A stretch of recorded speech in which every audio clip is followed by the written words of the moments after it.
తెలంగాణ రాష్ట్ర వ్యాప్తంగా ఈ రోజు విద్యారంగం ప్రారంభమై అకాడమిక్ ఇయర్ ప్రారంభం ఈ రోజు నెల రోజులు గడుస్తున్నా గానీ విద్యారంగంలో ప్రభుత్వ పాఠశాలలో చాలా సమస్యలు నెలకొని ఉన్నాయి. కాబట్టి ఆ సమస్యలను పరిష్కరించకుండా ఈ రోజు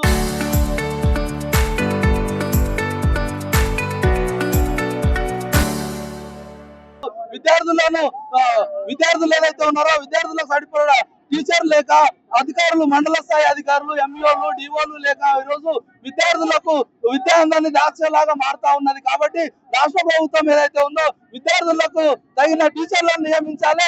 అదే విధంగా పెండింగ్ లో ఏదైతే బకాయిలు ఉన్నాయో ఆ బకాయిలను వెంటనే విడుదల చేయాలని చెప్పి ఈ సందర్భంగా డిమాండ్ చేస్తున్నాము.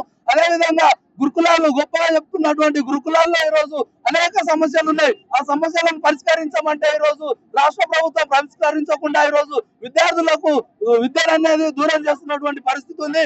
కాబట్టి వెంటనే గురుకులాలకు చాలా గురుకులకు సొంత భవనాలు లేవు. ఆ సొంత భవనాలు నిర్మించాలని చెప్పేసి ఈ సందర్భంగా డిమాండ్ చేస్తా ఉన్నాము. అదే విధంగా ఈ రోజు ఎంఏడిఓ పోస్టులు లేక ఈ రోజు చాలా విద్యార్థులు నష్టపోతున్నారు. ఆ పోస్టులు ఏవైతే ఉన్నాయో ఆ పోస్టులను వెంటనే భర్తీ చేయాలి, విద్యారంగ సమస్యలను పరిష్కరించాలని చెప్పేసి ఈ సందర్భంగా ఎస్ఎఫ్ఐ గా డిమాండ్ చేస్తా ఉన్నాం. ఈ రోజు ఏదైతే ఉందో పెండింగ్ లో ఉన్నటువంటి స్కాలర్షిప్ ఫీజు రింబర్స్మెంట్, అదే విధంగా హాస్టల్లో అద్దె భవనాల్లో నడిపిస్తున్నటువంటి హాస్టల్, అదే విధంగా ఖాళీగా ఉన్నటువంటి ఎంబీఓ టీచర్ డిఓ పోస్టులను వెంటనే భర్తీ చేయాలి. అదే విధంగా రాష్ట్రంలో గతంలో కాంగ్రెస్ గవర్నమెంట్ ఏదైతే ఉందో వచ్చినప్పుడు మనకు గతంలో ఉన్నటువంటి వైఎస్ రాజశేఖర రెడ్డి గారు ఇచ్చినటువంటి 2 సార్లు స్కాలర్షిప్ ఫీజు రింబర్స్మెంట్ 2 దఫాలుగా విడుదల చేస్తామని చెప్పడం జరిగింది.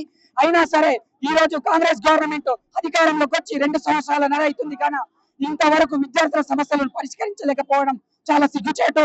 అదే విధంగా ప్రైవేట్ యజమానులు అనేది స్కాలర్షిప్ ఫీజు రింబర్స్మెంట్ రాక పేద విద్యార్థి మధ్యతరగతి విద్యార్థులకు డబ్బులు కట్టించే వరకు వాళ్ళకు సర్టిఫికేట్లు ఇవ్వడం లేదు. ఆ విధంగా పేద మధ్యతరగతి విద్యార్థులు ఆ విధంగా కట్టలేక అక్కడ హైయర్ ఎడ్యుకేషన్ కి వెళ్ళలేక ఇక్కడ ఎడ్యుకేషన్ కంప్లీట్ చేయలేక 1 ఇయర్ గ్యాప్ అవుతుంది. అదే విధంగా గ్యాప్ అవడం వల్ల వాళ్ళు మళ్ళీ ఎక్కడెక్కడ పని చేసుకొని ఆ డబ్బులు తీసుకొచ్చి కట్టి కాలేజీలో కట్టినా సరే హైయర్ ఎడ్యుకేషన్ కి వెళ్తే మీది 1 ఇయర్ గ్యాప్ ఉందని చెప్పేసి వాళ్ళకి అక్కడనే ఆపడం జరుగుతుంది. ఏదైతే ఉందో కాంగ్రెస్ గవర్నమెంట్ వచ్చినప్పుడు వీళ్ళ ప్రభుత్వం వచ్చిన తర్వాత విద్యారంగానికి మేము 30% నిధులు కేటాయిస్తామని చెప్పేసి చెప్పడం జరిగింది రాష్ట్ర ప్రభుత్వానికి. అయినా సరే ఇప్పటికీ విద్యారంగానికి 8% నిధులు కేటాయించడం అనేది చాలా సిగ్గుచేటు.